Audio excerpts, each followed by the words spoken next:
भक्तामृत स्तोत्र की रचना करते हुए क्या भाव बनाए थे सबको पता है कि उनको जेल में बंद कर दिया था और वो 48 तालों के बीच में बंद थे और उन्होंने भक्तामृत स्तोत्र की रचना करके उन 48 तालों को एक क्षण मात्र में खुल जाने से वो बाहर आ गए थे। कबीरदास जी की एक पंक्ति है, धोबिया जल बीच खड़ा प्यासा। धोबिया मतलब धोबी, जल बीच खड़ा प्यासा। कि हम कैसे हैं, इतने सालों से हम भक्तामृत का पाठ कर रहे हैं और हमारी गुमी हुई चाबी नहीं मिल पाई और आचार्य मानतंग स्वामी के 48 ताले खुल गए थे। कैसे हैं हम? उस धोबी के भांति हैं। जैसे धोबी दुनिया के कपड़े तो साफ करता है लेकिन खुद के कपड़े मैले कुचैले पहनता है, वैसे ही हम हैं कि दुनिया को तो धर्म दिखाते हैं, दुनिया को तो धर्म सिखाते हैं, अच्छी अच्छी बातें उनको तो बताएंगे लेकिन खुद उन अच्छी बातों को अंगीकार नहीं कर पाते। तो वैसा ही जीवन उस धोबी के जैसा आप लोगों का हो गया है कि धोबिया जल बीच खड़ा प्यासा। कि सबको बहुत अच्छी अच्छी बातें बताते रहते हैं लेकिन उन अच्छी बातों को खुद अंगीकार नहीं करते। तो कहते हैं कि आचार्य मानतंग स्वामी ने इस भक्तामृत स्तोत्र की रचना करते समय सबसे पहली खूबी इसकी ये है कि इसका जो छंद है ये बसंत तिल का छंद है। कौन सा छंद है? इसको सिन्नोनता भी कहते हैं, उद्घर्षणी भी कहते हैं और मधुमागवी भी कहते हैं। इसके 4 नाम हैं। अब आचार्य मानतंग स्वामी ने इस भक्तामृत स्तोत्र की रचना करते समय इसी बसंत तिल का छंद को क्यों चुना? क्योंकि इसमें 14 अक्षर होते हैं और किस व्रत में कौन सी खूबी होती है इस बात को उन्होंने बहुत अच्छे तरीके से बताया है। इसको जब पढ़ते हैं तो भक्तामृत स्तोत्र का पाठ करते समय तीसरी वाली पंक्ति पर जोर दे के पढ़ना पड़ती है, थोड़ा सा उसको खींच के पढ़ते हैं। तो उस हर तीसरी लाइन में उस भक्तामृत स्तोत्र के उस श्लोक की सारी खूबियाँ रहती हैं। जैसे पहला श्लोक है, सम्यक प्रणम्य जिने पादि युगम युगादा। ये तीसरी पंक्ति है। तो सम्यक किसे कहते हैं? सम्यक यानी होता है समीचीन। समीचीन किसे कहते हैं? तो मन, वचन और काय, इन तीनों के द्वारा यदि तुम भगवान को नमस्कार कर दोगे तो बालम वनम भव जले पतिताम जनानाम, तुम्हारा संसार समझो समाप्त हो गया। लेकिन जब सम्यक प्रणम्य जिन पाद युगम युगादा वाली बात आती है तो उस समय तो हम कैसे रहते हैं? भक्तामृत प्रणत मूल मणि प्रभाणाम उद्योगतम दलित पाप तमोपदान सम्यक प्रणम्य जिन पाद युगम युगादा बालम वनम भव जले पतिताम जनानाम। ऐसे निकल जाता है पहला श्लोक, निकल जाता है ना। तो भगवान को हम नमस्कार कर ही नहीं पाए। जब आपने भगवान की स्तुति प्रारंभ की और इतने बड़े आचार्य ने उसके पहले श्लोक में ही भगवान को नमस्कार किया है और हम ऐसे पापी हैं कि भगवान को नमस्कार करना तो हम भूल ही जाते हैं। जब तक भगवान के चरणों में नहीं झुकोगे तब तक मोक्ष को प्राप्त नहीं कर पाओगे। इंद्रभूति गौतम भी इतना ज्ञानी था लेकिन इतना ज्ञानी होने के बाद भी उसको ज्ञान का जितना घमंड था, जब भगवान के चरणों में झुका तो उसने भी फिर केवल ज्ञान को प्राप्त कर लिया। इस बसंत तिल का छंद जो है ये सकबरी जाति का होता है। कौन सी जाति का? सकबरी। सकबरी बोलते हैं बैल को। किसको बोलते हैं? छंद की भी जाति होती है तो सकबरी बोलते हैं बैल को, और बैल को बलिवर्द भी बोलते हैं और वृषभ भी बोलते हैं। तो भगवान आदिनाथ का चिन्ह क्या है? बैल है। और भारत देश कृषि प्रधान है तो कृषि किससे होती है? बैल से होती है। और आचार्य मानतंग स्वामी ने इसकी रचना कौन सी नगरी में की थी पता है? उज्जैनी नगरी में, जहाँ का राजा भोज था। और राजा भोज जो है वो भगवान शिव का भक्त था। तो भगवान शिव का वाहन क्या है? बैल, नंदी है ना। तो ये एक नीति है कि किसी को यदि अपना बनाना हो तो उसकी और अपनी कॉमन चीज को मिला लो। ऐसे जो रहते हैं ना वो बहुत जल्दी दोस्त हो जाते हैं, वो रहते हैं ना उनको सब मिल जाते हैं। दुनिया में कहीं भी चले जाएं ये दो लोग, इनको हर जगह मिल जाएंगे क्योंकि वो ढूंढ लेते हैं। ऐसे ही आचार्य मानदंग स्वामी ने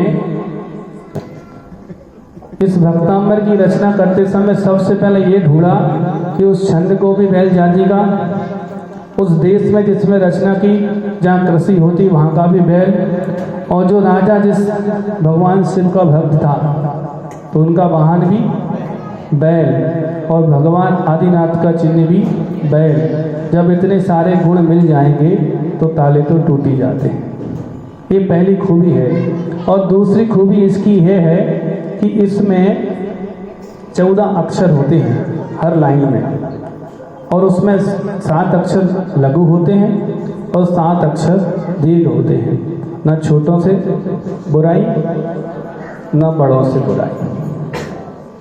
ये तरीका है दोनों को साधने का।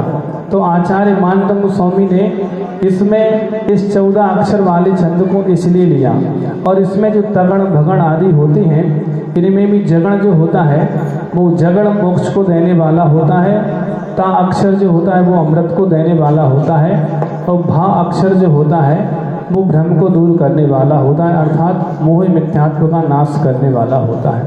आचार्य मानदंग स्वामी ने एक एक चीज इस भक्तांबर स्तोत्र में उन्होंने कितने समय में लिखा होगा ये तो अपन को पता नहीं है, लेकिन आचार्य ने एक एक चीज को, एक एक उसकी विधा को इतने अच्छे तरीके से प्रस्तुत किया है। यदि हम इस भक्तांबर स्तोत्र का पाठ समीचीन रूप से कर लें कि सम्यक प्रणम्य जिनपाद युगम युगादा की हे भगवान, युग के आदि में आपको सबसे पहले नमस्कार किया गया, और युग के आदि से परंपरा है कि कोई भी काम प्रारंभ होता है तो श्री गणेशाय नमः कहते हैं ना कि सबसे पहले श्री गणेश कर लो। वैसे ही सबसे पहले कोई कार्य करना है तो सबसे पहले अपने इष्ट देव को नमस्कार कर लो। अब बीच में जो बातें रहेंगी, क्योंकि अंतराय कर्म बहुत प्रबल था, बहुत सारी बातें बचा ली गई हैं, यदि बीच में समय मिलता रहेगा तो बताते रहेंगे। अब भक्तांबर का पाठ प्रारंभ करते हैं, और भक्तांबर का पाठ पढ़ेंगे जैसे गायत्री मंत्र पढ़ते हैं उस लय में। ओम भूर्भुवः स्वाहा तस्यामितुर्वरेण्यं भर्गो देवस्य धीमहि धियो यो न प्रचोदयात्। ओम शांति शांति शांति। इसमें जो भक्तांबर स्तोत्र है जिसको वेद ऋचा का भाषा बोलते हैं, इसमें यदि हम उच्चारण करेंगे तो हमें किसी योग को करने की जरूरत नहीं है। आप लोग अभी बहुत सारे कोरोना ने बहुत सारे लोगों को पुराने भारत में लौटा दिया। यदि हम पुराने भारत से जी रहे होते तो आज ये बीमारी हमारे देश में हावी हो ही नहीं पाती। आप लोग यदि लय में पढ़ रहे होते इस वाली लय में तो आपको कभी कोई रोग होगा ही नहीं, क्योंकि एक एक शब्द अमंत्रम अक्षरम नास्ति नास्ति मूलम जलोस्तम। दुनिया में ऐसा कोई अक्षर नहीं है जो मंत्र का काम ना करता हो। फॉर एग्जाम्पल किसी से आप स्टूपिड कह दो, देखो असर होता है ना, मतलब वो मंत्र है। और किसी से राजा भैया कह दो तो भी असर होता है ना, तो वो भी मंत्र है। दुनिया में ऐसा कोई भी अक्षर नहीं है जो मंत्र का कार्य ना करता हो। किसी से आप गाली दे दो या किसी को बहुत अच्छे से बात कर दो तो अपनी बात मान जाता है, क्योंकि दुनिया में एक भी अक्षर ऐसा नहीं है जो मंत्र का काम ना करता। अब सबसे पहले एक कार्य कर लें और फिर पाठ चालू कर दें।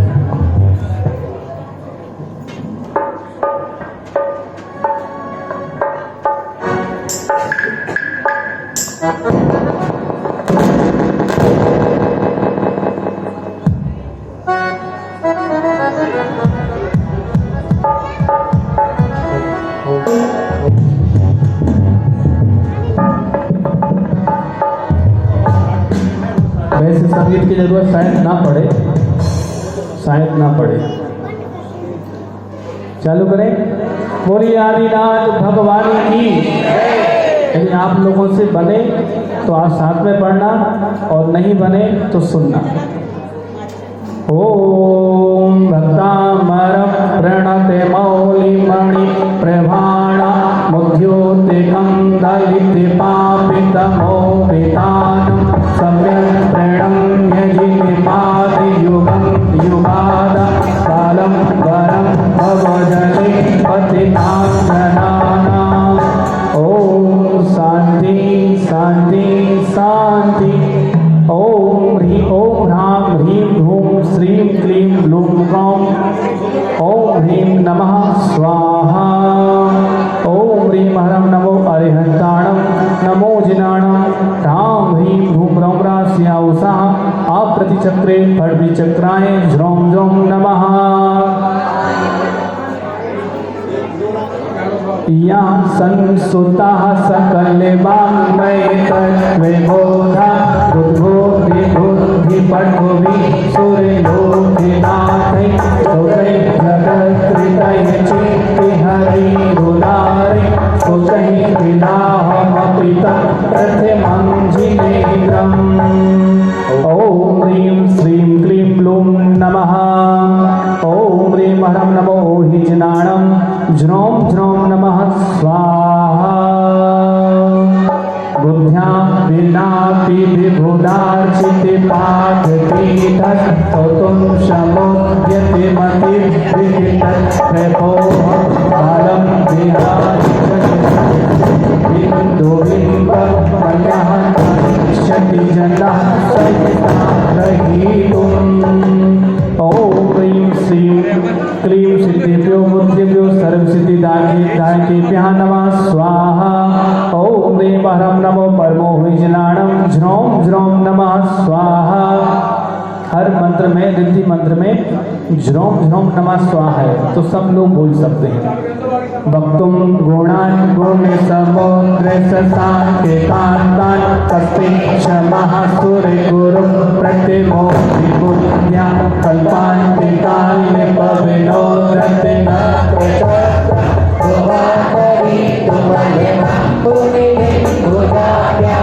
ओम ह्रीं श्रीं क्लीं सागर सिद्धि देवेभ्यो नमः स्वाहा। ओम ह्रीं हरं नमो सद्गो हिजनाणं ज्रौं ज्रौं नमः। सोहम तथापि तविभक्तिवशान् मुनीसे कर्तुं स्तवं विगते शक्तिरपि प्रवक्ता प्रीत्यात्मवीर्यमविचार्य मृगेन्द्रं नाभेति किं निधिशिशु परिपालनार्थम्। ॐ ह्रीं श्रीं क्लीं क्लौं सर्वसुन्दरभ्यो समार्शिक्षिभ्यो नमो नमः स्वाहा। ॐ ह्रीं हरं नमो अनन्तो हिजनाणं ज्रौं ज्रौं नमः। ॐ अल्पस्तुतं सुदेवतां परिहासे धाम तद्भक्तिरेभिमुखिरी कुरुतेवलात्मत्यक्तो विनः किलिमदौ मधिरं विरौति तच्चामृचारुकलिका निकरैकहेतु। ॐ ह्रीं श्रां श्रीं श्रूं स्रां हं सं थाता थाटा सरस्वती भगवती विद्याप्रसादं कुरु कुरु स्वाहा। ॐ ह्रीं हरं नमो कुण्ठबुद्धिनं ज्रौं ज्रौं नमः स्वाहा। जिनका क्षमोत्सव कम है, जिनको लगता है कि हमें कोई चीज़ याद नहीं रहती, यदि उन्हें ये बात याद रहती है कि हमें कोई चीज़ याद नहीं रहती, मतलब उनका क्षमोत्सव तो है, क्योंकि इस बात को वो कभी नहीं भूल पाए कि हमें कोई चीज़ याद नहीं रहती। ये बात तो हमेशा याद रहती है। यदि इस वक्तामर स्तुति के 6वें काव्य को पढ़ेंगे तो ये बात भूल जाओगे कि हमें कोई चीज़ याद नहीं रहती, बाकी सब चीज़ें याद रहने लगेंगी। ओम तत्सन्तु विनिभव सन्तति सन्निबद्धं पापं क्षणाच्छयमुपैति शरीरे भाजा आक्रान्ति लोके मल्लिनीलिमशेषमासु तुर्यांशु भिन्ने विसार्वमन्विकारम्। ॐ ह्रीं हं सम श्राम श्रीं क्रों क्लीं सर्वदुरितकष्ट संकट क्षुद्रोपद्रव कष्ट निवारणं कुरु कुरु स्वाहा। ओम ह्रीं क्लीं नमः। ओम ह्रीं हरं नमो बीज बुद्धिणं ज्रों ज्रों नमः स्वाहा। ओम मद्वेदिनाथ तव संस्तवनं महीते पारम्यति तनुदिहापि तव प्रभावात् चितो हरिष्यति सता दलिनी दलिषु मुक्ता फलद्युतिमुपैति ननो गोविन्दो। ओम ह्रां ह्रीं ह्रूं रं रः अस्याउषः अप्रतिचक्रे फट्विचक्राय ज्रों ज्रों नमः। ओम ह्रीं हरं नमो अरिहन्ताणं नमो पादानुसारिणं ज्रों ज्रों नमः। ओम आस्तां तव स्तव निमस्ति समस्ति दोषं तत्सत्कृतापि जगितां दुरितानि हन्ति दूरे सहस्रकिरणा कुरुते प्रभैवन् तन्माकरी सुजलजान्विका शुभांगी। ओम ह्रीं श्रीं क्रों झ्रीं रारा हमः नमः स्वाहा। ओम ह्रीं हरं नमो अरिहन्ताणं नमो सम्मिन्न सुदाणं रहां ह्रीं ह्रूं रः फट् स्वाहा। ओम नाट्यद्भुतं भुवन भूषण भूतिनाथं भूतैर्गुणैर्भुवि भवन्ति मविष्टुवन्ता तुल्या भवन्ति भवितो ननु ते निबिम्बा भूत्याः श्रितं तैः नात्मसमं करोमि।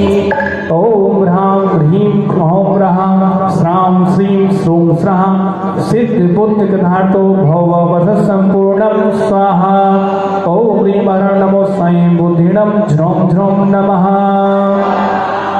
इस 10वें नंबर के श्लोक में भकार बहुत बार आया है। भूत भुवन भूतन भूषण भूत भविष्टु भवंत गुणेर भूतेर भुवि। ये जो भकार होता है, भकार समझते ना, भा अक्षर, इसको भकार बोलते हैं। ये भकार जो है अपनी बॉडी के अंदर एक पैनक्रियास नाम की चीज होती है, जानते हो? उस पैनक्रियास से इंसुलिन बनता है, और यदि इंसुलिन की बॉडी में लेवल रहेगा तो शुगर कभी नहीं बढ़ेगी। इंसुलिन यदि बॉडी में झड़ता रहेगा तो उससे शुगर की पूर्ति होती रहती है, शुगर का लेवल कभी बढ़ता नहीं है। तो इस वाले श्लोक को और एक 45वें नंबर का श्लोक, इन दोनों श्लोकों में भा अक्षर बहुत बार आया है। यदि इनका पाठ करेंगे तो जिनको शुगर है उनकी शुगर जो है वो लेवल में आ जाएगी, क्योंकि पैनक्रियास का काम करना बंद कर देना, आपकी बॉडी में इंसुलिन का ना बनना, शुगर को बढ़ाना है। तो इस वाले श्लोक को आप यदि अच्छे से पढ़ेंगे तो आपको इस वाले श्लोक को 45वें नंबर का श्लोक, इन दोनों श्लोकों को। ओम दृष्ट्वा भवन्ति मणिमेषि विलोकनीयं नान्यत्रैदोषि मुपयाति जनस्य चक्षु पितः प्रयासशिखरद्युतिलोकसिन्धु क्षारं जलं जलनिधेरसितुं कायिक्षि। ओम ह्रीं श्रीं क्लीं श्रां श्रीं कुमति निवारणे महामायायै नमः स्वाहा। ओम ह्रीं हरं नमो पत्तये बुद्धिणं श्रौं श्रौं नमः। अब संगीत नहीं बजाऊं, देखो एक बार कैसा लगता है। ओम ये शांतिरादिरुचिः परमाणु विश्वं निर्महपितस्त्रिभुवनैकललामो भूत तावन्त एव खलु ते प्रणिवाः प्रतिध्याप्यते समानेन पुरं नहि रूपमस्ति।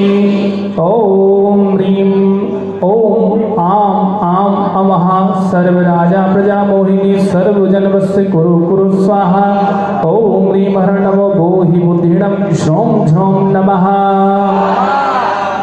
ये 12वें नंबर का श्लोक जो है इसका भाव ये है कि इस तीनों लोकों में जितने सुंदर परमाणु थे, उन सुंदर परमाणुओं से भगवान के शरीर की रचना होती है। इसलिए भगवान सर्वांग सुंदर होते हैं, उनके जैसा रूप तीनों लोकों में किसी का नहीं होता। जैसे भगवान के शरीर की रचना एक एक सुंदर सुंदर परमाणु से हुई है, जो गर्भवती महिलाएं होती हैं वो इसको गर्भ के काल में पढ़ सकती हैं, और गर्भ के काल में इसको आप जब पढ़ेंगे तो आने वाली जो संतान होगी वो ऐसी होगी, अनोखी होगी। क्यों होगी? क्योंकि जैसे भगवान के सुंदर परमाणुओं से रचना हुई है, वैसे ही भगवान मैं भी भावना भा रही हूँ कि मेरे पेट के अंदर जो जीव आया है वो सर्वांग सुंदर हो। इस वाले श्लोक का पाठ वो लोग कर सकते हैं। ओम वक्रम क्वति सूर्य नरोरग्नि त्रिहारी तिसि से निर्जित जगत कृतयोपमानम् बिंबं कलंके मलिनं क्वनिशाकरस्य यद्वासरि भवति पाण्डुपलाशकल्पम्। ओम ह्रां ओम ह्रीं श्रीं हंसः ह्रौं ह्रौं ह्रीं द्रां ह्रीं द्रौं द्रः मोहिनी सर्वस्यं कुरु कुरु स्वाहा। ओम मरणो ऋजुमदीनं झ्रौं झ्रौं नमः। ओम शम्पूर्णि मंडल शशांकि कला कलापे शुभ्रः गुणस्त्रिभुवनं धवलंघयन्ति संस्थिता श्रीजगदीश्वरेण त्वमेकं कष्टान्निवारयति संचिरतो यथेष्टम्। ओम नमो भगवति गुणमति महामानसी स्वाहा। ओम ह्रीं हरं नमो व्यूलमदिनं झौं झौं नमः स्वाहा। जब आप अक्षरों पर जोर देंगे तो उनका स्वाभाविक तरीके से उच्चारण अपने आप शुद्ध होगा। आप लोगों को लग रहा होगा कि आज पढ़ने में कुछ अंतर तो है। ओम चित्रं केवर्दयदिते तिर्जसाङ्गेनाभिर्नीतं मनः कपिमनो न विकारि मार्गं कल्पान्तिकाले मरुता चलिता चलीने किमन्धेयाद्रिशिखिरं चलितं कदाचित्। ओम नमो अचिंत्य बल पराक्रमाय सर्वार्थ काम रूपाय ह्रां ह्रीं क्लौं श्रीं नमः। ओम ह्रीं हरं नमो दशकुपिनं झ्रौं झ्रौं नमः। ओम निर्धूमवर्तिरववर्जितैर्निपुरा कृष्णं जगत्त्रयमिदं प्रकटीकरोषि गम्यो न जातु मरुतां चलिता चलानां धिको परस्परमसिनासु जगत्प्रकाशा। ओम नमः सुमंगला सुसीमा नाम देवी स्वयं संहितार्थ ब्रज संकला कुरु कुरु स्वाहा। ओम ह्रीं हरं नमो 14 कुपिनं झ्रौं झ्रौं नमः। ओम नास्तं कदाचिदुपयासि न राहुगम्या स्पष्टीकरोषि सहसायुगपत् जगन्ति नागोधरो धर निरुद्धि महाप्रभाव सूर्यातिशाहि महिमासि मुनि त्रैलोके। ओम नमो नमयो अट्ठे मट्ठे क्षुद्र विगट्ठे क्षुद्र पीणां जटिल पीणां वंजे वंजे सर्वपीणां सर्वरोग निवारणं कुरु कुरु स्वाहा। ओम ह्रीं हरं नमो अट्टांग महानिमित्त स्नानं झ्रौं झ्रौं नमः। ओम नित्योदयं दलिते मोहे महाधिकारं गम्यं न राहुवधिनस्य न वारिदानां विभ्राजति तवे मुखाब्जिमनल्पिकान्ति विद्योत्यजं जगति पूर्वं ससांख्य बिंबम्। ओम ह्रीं नमो शास्त्र ज्ञान बोधनाय परमति प्राप्ति जयंकराय ह्रां ह्रीं क्लौं श्रीं नमः। ओम ह्रीं हरं नमो व्यूलोति भट्टाणं झ्रौं झ्रौं नमः। ओम क्रीं सर्वरीषु ससिनान्ये विवस्त्रताव विश्वन्मुखेन्दुदलते सुतमस्सुनाथ तस्मन्निष्पन्निशालिवल्लिशालिनि जीवे लोके कार्यं कियत् जलधरेर्जन्यभारणम्रे। ॐ ह्रां ह्रीं धूं रं रा याशा भीं पसट् नमः। ॐ ह्रीं मरणो विज्झारणाणं झ्रौं झ्रौं नमः। ॐ ज्ञानं यथा त्वयि भाति कृतावकाशं नैवं तथा हरिहरादिसुनायिकीषु तेजस्फुरन्मणिषु याति यथा महत्त्वं नैवं तु काचित् सकलिर्नाकुनीति। ॐ श्रां श्रीं श्रूं स्रः शत्रुभय निवारणाय ठाठः नमः। ॐ ह्रीं हरणमोच्चारणाणं झ्रौं झ्रौं नमः। ॐ मन्नीवरं हरिहरारयि वरष्टा दृष्टि सुयि सुहृदयं त्वयि तोषमेति किं वीक्षितेन भविता भुवि येन नान्यः कश्चिन्मनो हरति नाथ भवान्तरेणि। ॐ नमः श्री मणिभद्र जय विजय अपराजिते सर्वसौभाग्यं सर्वसौख्यं कुरु कुरु स्वाहा। ॐ ह्रीं हरणमो पण्डसमनाणं झौं झौं नमः।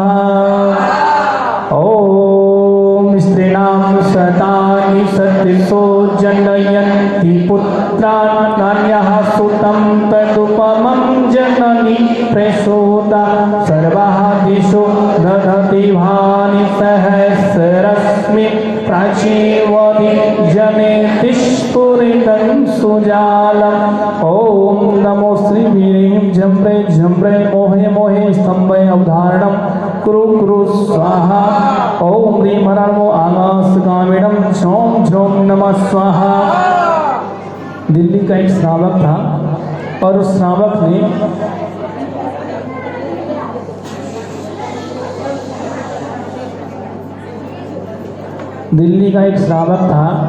उस श्रावक ने अपनी श्रीमती के लिए 9 महीने तक 9 बार नमोकार मंत्र का पाठ, 9 बार 6वें श्लोक का पाठ और 9 बार 22वें श्लोक का पाठ सुबह शाम सुनाया। और जब उस बच्चे का जन्म हुआ उस समय उसके घर में कोई नहीं था, केवल सास और बहू थी। और उसको ले जाने के लिए उसकी नंद आ गई, कहाँ से आ गई किसी को पता नहीं। और वो जब अस्पताल लेकर गई तो बच्चा कब हो गया उस माँ को भी पता नहीं कि बच्चा कब जन्म ले चुका है। और ठीक 9 महीने बाद जब वो बच्चा बोला तो सबसे पहला शब्द बोला नमो। 9 दिन का 9 बार सुनाया था और ठीक 9 महीने वो गर्भ में रहा और 9 महीने बाद ही बोला और पहला शब्द बोला नमो। ये संस्कार कहलाते हैं।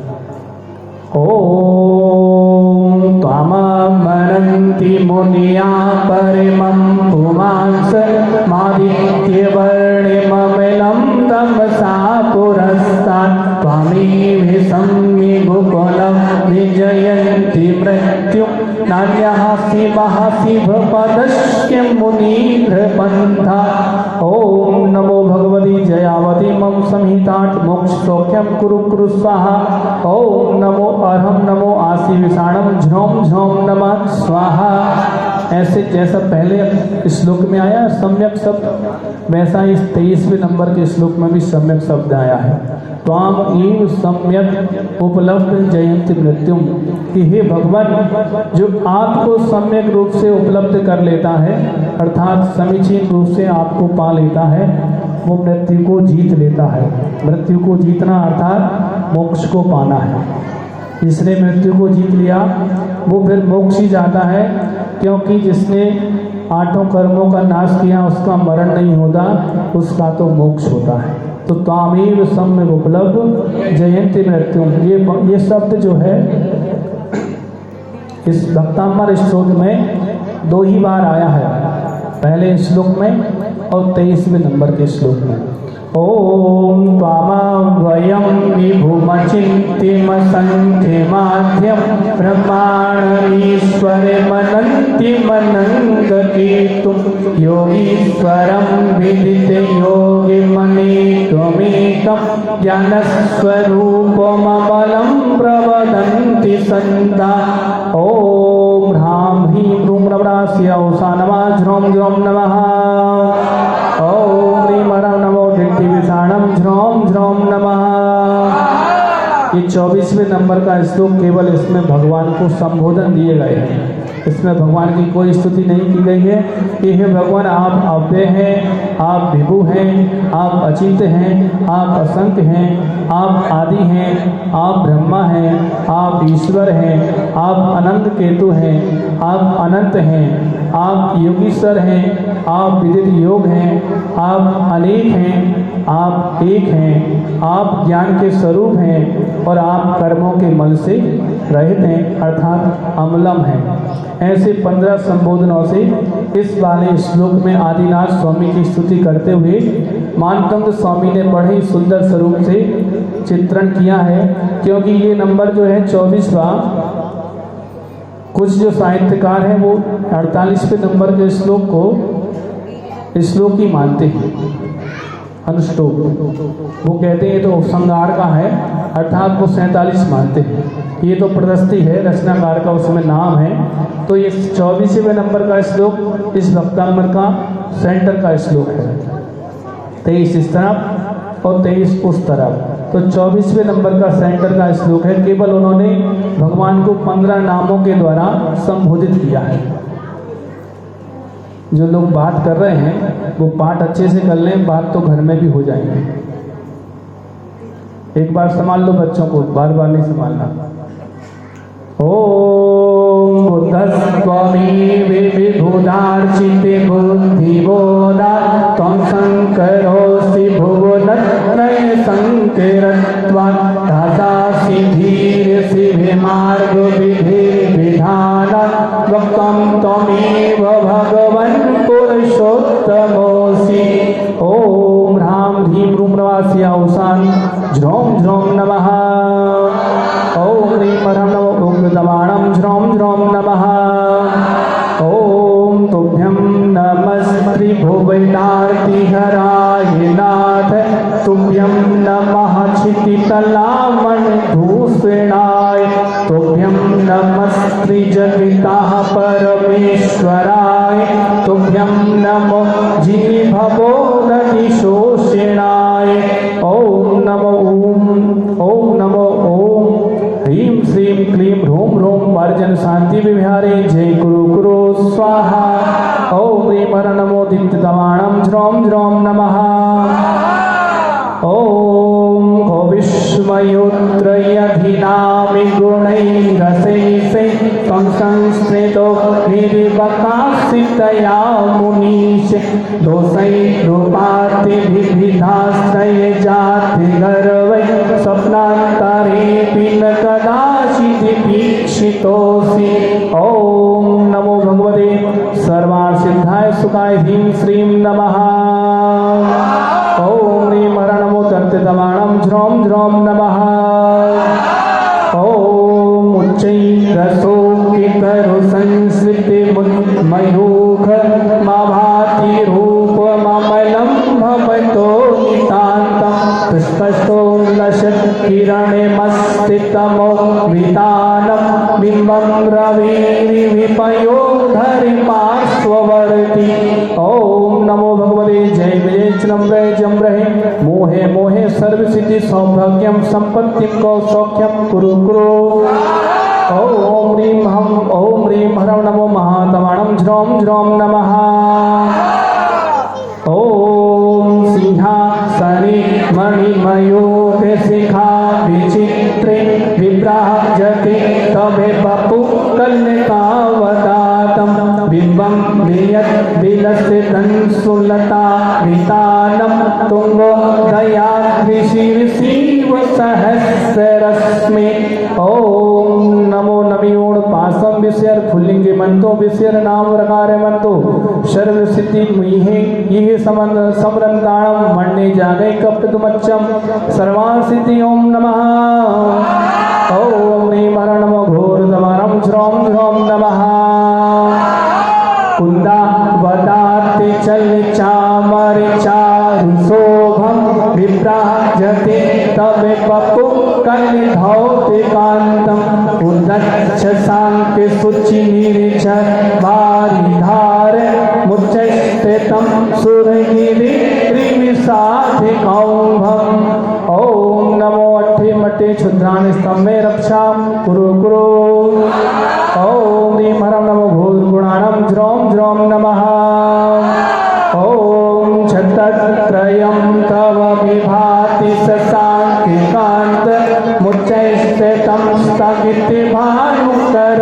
प्रताप मुक्ता फल त्रिकरिजालि प्रभृतिशोभं प्रख्यापयत्रिजगिताः परमेश्वरत्वम् ओम संगहरं पासं पासं वन्दामि गम्यगणमुक्तं विषयर विसन्नि निसरणं मंगल कल्याण आवासम ओम ह्रीं नमः ओम ह्रीं हर नमो भूत परिक्रमाणं ज्रोम ज्रोम नमः ओम गंभीर हितारि रवकोरित्यधि विभागस त्रैलोक्य लोके शुभ संगम भूति दक्षा सद्धर्मराज जय भूषणे घोषिकासन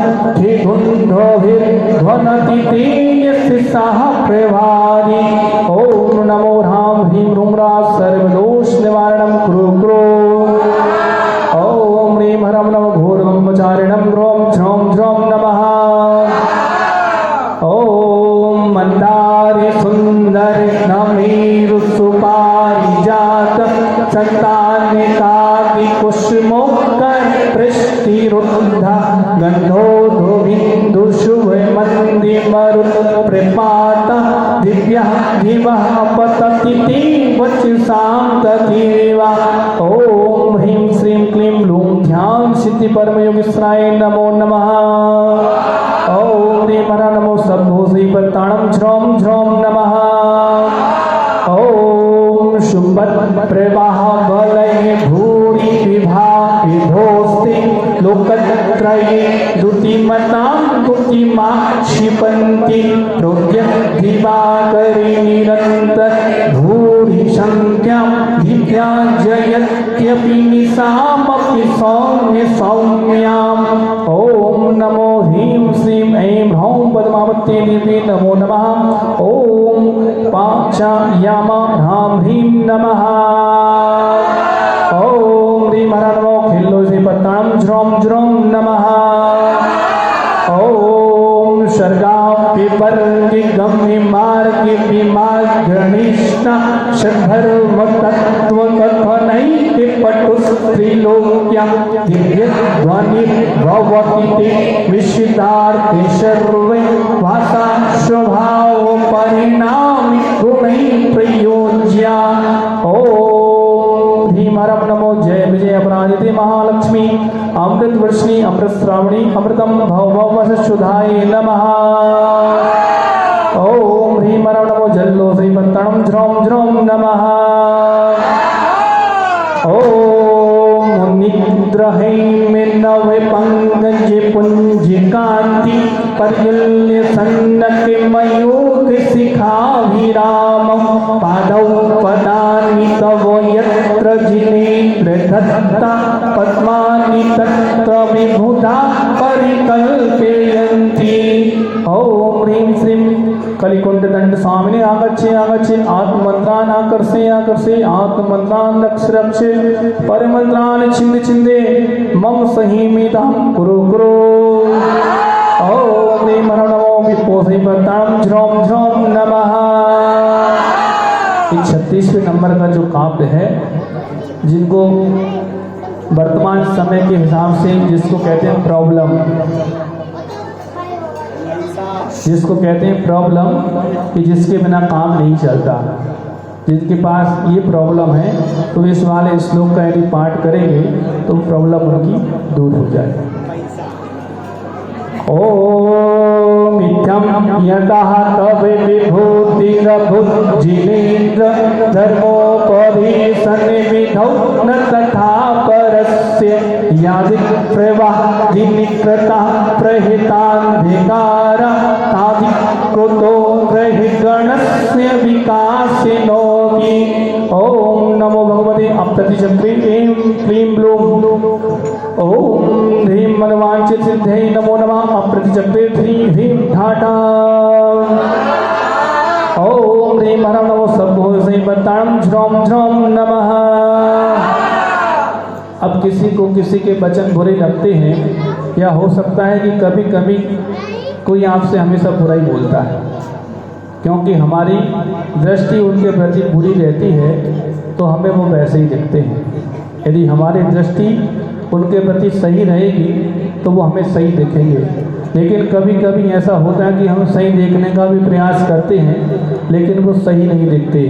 तो ये वाला श्लोक पढ़ा करो तो वो सही दिखना चालू हो जाएंगे, क्योंकि इसमें कह रहे हैं कि जैसी भगवान की वाणी है वैसी किसी की नहीं है, और भगवान की प्राणी तीनों लोगों के हर प्राणी को प्यारी है, तो सामने वाले की वाणी भी आपको अच्छी लगने लगेगी। ओम श्रुतं मदाविलिवल्योलिकपोलिमूल मत्तभ्रिमरिनादिविभृद्धिकोपम् ऐरावृताविविमुद्गतिमापतन्तं दृष्ट्वा वयं भवति नो भविताश्रितानाम्। ओम नमो भगवते अष्टमहानाथ कुलोच्चाटनी काल दृष्ट मृतुक्ताग्नि परमंत्र प्रणाश्री देवी शासन देवते ह्रीं नमो नमः। ओम ह्रीं हर नमो मनवणिरं झ्रौं झ्रौं नमः। ओम भिन्नी भिकुं भिगलिदुज्ज्वल सौनितात् मुक्ता फल प्रकर भूषित भूमि भाग बद्ध क्रमगतं हरिणाधिपोपि नक्रामति क्रमयुगाचन संस्थितं ते। ओम नमो येषु वृत्तेषु वर्धमान तव भयंकर वृत्ति वर्णायेषु मंत्रा पुनर्स्मर्तव्या अतो न परमंत्र निवेदाय नमः। ओम ह्रीं हरं नमो वैनवणिरं झ्रौं झ्रौं नमः। ओम कान्तिकाल्लिपविनोद्यतिनिकल्प दावानलं ज्वलितिमुज्ज्वलिमुत्फुल्लिङ्गं विश्वं जिगच्छुमि विसम्मुखमापितन्तं पन्नामि कीर्तनजलं शमयत्यशेषम्। ओम ह्रीं श्रीं क्लीं ह्रां ह्रीं अग्निशमनं शान्तिं कुरु कुरु स्वाहा। ओम ह्रीं हरं नमो कायवलिरं झ्रौं झ्रौं नमः। ओम रक्तक्षणं समधिकोकिलकण्ठनीलं क्रोधोद्यतं फणिमुत्फणिमापतन्तं अक्रामति क्रमयुगीनिलस्तशङ्कस्तन्नामिनागिकमुनि हृदयस्य पुंसा। ओम नमो श्रां श्रीं श्रौं श्रां जलदेवी कमले फलमहृदिमाश्री तत्पद्मोपरि सतते सिद्धिं देहि मनवांचितं कुरु कुरु। ओम ह्रीं हरं नमो क्षीरसलिलं झ्रौं झ्रौं नमः। इस वाले श्लोक में आचार्य मानकंद स्वामी ने क्रोध कषाय का वर्णन किया है कि यदि किसी ने क्रोध को जीत लिया तो वो चारों कषाय को जीत सकता है। जिनको ज़्यादा गुस्सा आता है वो इस वाले काव्य को पढ़ा करो, आपका गुस्सा शांत हो जाएगा। क्यों? क्योंकि भगवान की भक्ति करने से जब जिसका कंठ काला है और जिसकी आंखें लाल हैं, ऐसा सर्प भी उस भगवान के भक्त के चरणों में आकर शांत हो जाता है। तो आपका गुस्सा तो शांत हो ही सकता है, क्योंकि जब भगवान की भक्ति करने से सामने वाले का गुस्सा शांत कर सकते हैं तो स्वयं का तो हो ही जाएगा। ओम बलगत तुरंग गज करे जित भी मेनाद माजौवलं वल्लवतामपि भूपतीनां उद्यद्दिवाकर मयूखि शिखा पवित्रं प्रकीर्तिनाथं विभासुविधामुपैति। ओम नमो नमयूण विष्टर विश्वशासन रो शोक दोष ग्रह कप्त मच्छ जाई स्वनाम ग्रहण सकल श्रद्धे। ओम नमः ओम ह्रीं हर नमो सबको सवे सबपि सवेणम झ्रौम झ्रौम नमः। इस वाले काव्य में मान के लिए कहा है। आप लोगों ने हाथी देखा है? हाथी की सूंड देखी है? हाथी वही बनता है जिसकी नाक बड़ी होती है, और नाक जो है ना हाथी की तो 3 पर्याय में बड़ी होती है और मनुष्य पर्याय में बड़ी होती है। जो मनुष्य वर्तमान में चाहते हैं कि हमें सम्मान मिले, हमें टीका लगे, हमें खूब समाज में पूछा जाए और काम हम कुछ भी ना करें, ऐसे मानी लोगों के लिए आगे चलकर वही हाथी की नाक मिलने वाली है। तो बहुत नाक ऊंची करी थी, अब जमीन से रगड़ रगड़ के चलो, इसलिए काम करो और सम्मान लो। ओम कुंदाग्र भिन्न गज सौण के बारी बाह विगाव वितार करना योग भीम युद्धि जयम विजित दुर्जय जेय बक्ष तत्पाति पंकज बना श्रेणो लभन्ते। ओम नमो चक्रेश्वरी देवी चक्रधारिणी देव शासन सेवा कारिणी क्षुद्र पदनाशिनी धर्म शांति कारिणी नमः शांति कुरु कुरु। ओम ह्रीं हर नमो महोत्सवाणं झ्रौं झ्रौं नमः। ओम मम्भौ निधौ क्षुभित भीषण चक्र पाठीने पीठ वह दौल बड़े बाणे बाग्नौ रंगत करंग शिखरा स्थित याने पात्रा ताशं विहाय भविता स्मरणाद्रजन्ति। ओम नमो रावणाय विभीषणाय कुंभकर्णाय लंकाधिपते महाबल पराक्रमाय मनश्चिंतनं कार्य कुरु कुरु। ओम ह्रीं हर नमो अमीसवाणं झ्रौं झ्रौं नमः। अब आचार्य मानदंड स्वामी ने रोग के लिए केवल एक श्लोक लिखा है, और वो ये वाला श्लोक लिखा है क्योंकि जितनी भी बीमारी होती हैं वो सारी की सारी बीमारी पेट से उत्पन्न होती है। यदि आपका पेट सही है तो सब सही है, और पेट में यदि वात पित्त कफ कुपित हो गया है तो आपको सिर दर्द भी हो रहा है, शरीर में थकान भी हो रही है, तो समझना आपके पेट में कोई ना कोई तकलीफ हो रही है। इसकी वजह से वो तकलीफ पेट से न दिखकर शरीर के किसी और अंग से दिख रही है।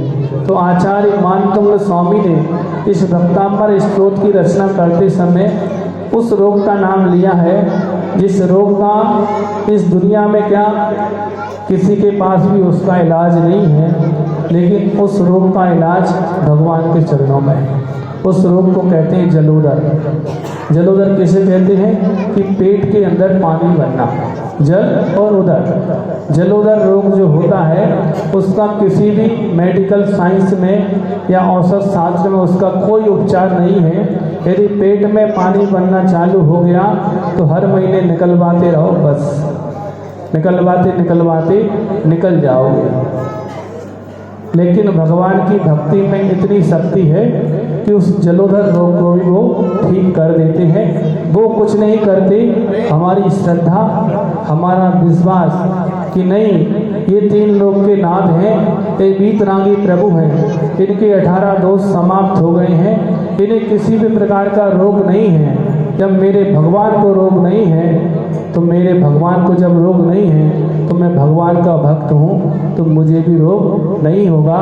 क्योंकि जब बाप करोड़पति होता है तो बेटा भी करोड़पति कहलाता है। जब मेरे पिता ऐसे हैं, मेरे भगवान स्वस्थ हैं, तो मैं बीमार नहीं रह सकता। ये श्रद्धा, ये भक्ति, ये आस्था ही आपको स्वस्थ कराती है। ओम उद्भूतभीषण जलोधर भारि भुग्ना सूच्यां दशा मुक्तिगता श्रुत जीविताशा त्वत्पादि पंकजिरजो मृत्युदिग्धदेहं मत्या भवन्ति मतिरध्वजितुल्यरूपा। ओम नमो भगवते क्षुद्रपदं शान्तिकारे रोग कष्ट जरोग शमनं शांतिं कुरु कुरु। ओम ह्रीं हर नमो अक्षिर्महास्नां झ्रौं झ्रौं नमः। इस वाले काम को पढ़ने से जो आज सबसे ज़्यादा बड़ी बीमारी है शुगर, जिसको मधुमेह कहते हैं, उस आज के व्यक्ति के मुंह से तो मिठास नहीं है, लेकिन उसके शरीर में मिठास बढ़ जाती है। और जब शरीर में मिठास बढ़ जाती है तो वो रोग का नाम ले लेती है। तो इस 45वें नंबर के काम को पढ़ने से अपनी बॉडी के अंदर जो पैनक्रियास होता है, उस पैनक्रियास से इंसुलिन का निर्माण होने लगता है, और इंसुलिन जब बनती है तो बॉडी में शुगर का लेवल नियंत्रण में रहता है। तो 45वें नंबर का काम। और एक और कौन सा आया था? 10 नंबर का, जिसमें जो भकार है ना, भा अक्षर जो है ना, उद्भूत भीषण जलोदर भार भुग्ना, इसका उच्चारण जब आप मन वचन काय तीनों से करोगे तो अलग आवाज निकलती है। उद्भूत भीषण जलोदर भार भुग्ना, निकल रही आवाज। जब ऐसा निकालोगे तो पैनक्रियास एक्टिव होगा और बॉडी में इंसुलिन बनने लगेगा, तो शुगर का लेवल कम हो जाएगा। भोपाल में पिछले साल जब चातुर्मास हुआ था तो भोपाल के कई श्रावक, उन्होंने जो इस श्लोक को शांति धारा के समय पढ़ते हैं, तो कई श्रावकों ने कहा कि महाराज अब कोई दवाई नहीं खाते हैं, और मिठाई 20 साल से नहीं खाई थी तो 6 महीने में 20 साल की खा ली। 20 साल हो गए थे शुगर हुए, और 20 साल से हमने मिठाई को देखा भी नहीं था। और अभी तो ये स्थिति है कि रोटी तो 20 साल में रोटी खाई है, अब तो मिठाई खाना है, और ना कोई टैबलेट लेते हैं और ना कोई इंजेक्शन लेते हैं, और हम बिल्कुल स्वस्थ हैं।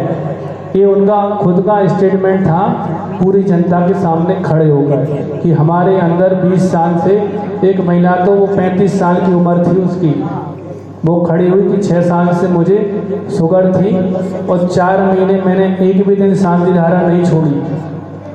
जब तक पॉसिबल रहा तब तक मैंने शांति धारा देखी है, और शांति धारा का गंधोदक लगाया है, और 45वें काव्य का पाठ तो जैसा महाराज आपने बताया था वैसा ही किया है। और अब मेरी शुगर लेवल पर आ गई है, मुझे कोई टैबलेट 1 महीने से नहीं खा रही है। 1 महीने बाद आई थी वो, पूरा विश्वास करके कि मुझे 1 महीना हो गया है, अब मुझे कभी कोई तकलीफ हो ही नहीं सकती, क्योंकि मैंने जान लिया है कि जो भगवान दिगंबर जिनालय में होते हैं वो ही भगवान सच्चे होते हैं। ओम आपादिकंठ मोरु श्रृंगल विष्टितांगा गाढ़ं विहन्नि गणकोटि कृष्टि जंगा त्वन्नामे मंत्रे मनीषं मनुजा स्मरन्ता सत्या स्वयं विगति वंदे भया भवन्ति। ओम नमो ह्रां ह्रीं श्रां ह्रूं ह्रौं रः ठाढा ज जः छां छीं छूं छा छया स्वाहा। ओम ह्रीं ह्रौं नमो वर्धमानं झ्रौं झ्रौं नमः। जिनको जेल आदि हो जाती है और जमानत नहीं हो रही हो, तो इस वाले काम को पढ़ के आप मजिस्ट्रेट के सामने पहुंचो। यदि मंजूर ना करे तो हमसे आगे कहना कि महाराज मजिस्ट्रेट ने हमारी जमानत मंजूर नहीं। हम गारंटी दे रहे हैं इस बात की, क्योंकि इसमें आचार्य मातंग स्वामी कह रहे हैं कि जिसका पैर से लेकर कंठ तक आपाद कंठ मुरुश्रृंगल वेष्टि दांगा, कि पैर से लेकर कंठ तक जिसको जंजीरों से जकड़ा हो, और उन जंजीरों की वजह से गाढ़म विहंड निगड़ कोट निगष्ट झंगा, उस जंजीरों की गाढ़ता से उसकी जांघें घिस गई हों, ऐसा मनुष्य भी केवल आपके नाम मात्र के स्मरण करने से उन जंजीरों से, उन सांकड़ों से मुक्त हो जाता है। आप इसको पढ़ के जाओ और ना हो तो हमें बताओ कि महाराज हमारी जमानत मंजूर नहीं हुई है। इस काव्य पे आप पढ़ो। आचार्य मानतंग स्वामी ने अपने 48 ताले इस भक्तांबर स्तोत्र के पाठ करने मात्र से खुल गए थे।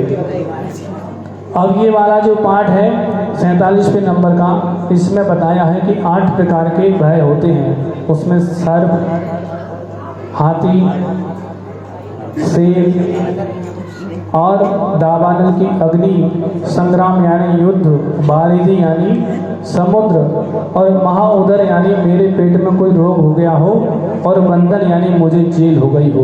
ये 8 प्रकार के भय कहलाते हैं। इन 8 भय से भगवान की भक्ति करने वाला हमेशा मुक्त रहता है, क्योंकि जब उसके पास संकट आता है तो उसके मुंह से एक ही शब्द निकलता है, हे भगवान मुझे बचा लो। वो पैसे को याद नहीं करता, कितने करोड़पति हो, अरबपति हो, जब चोट लगती है तो हे भगवान ही शब्द निकलता है। जब समझ में आता है कि पैसा काम में नहीं आएगा, काम में आएंगे जब भगवान ही आएंगे।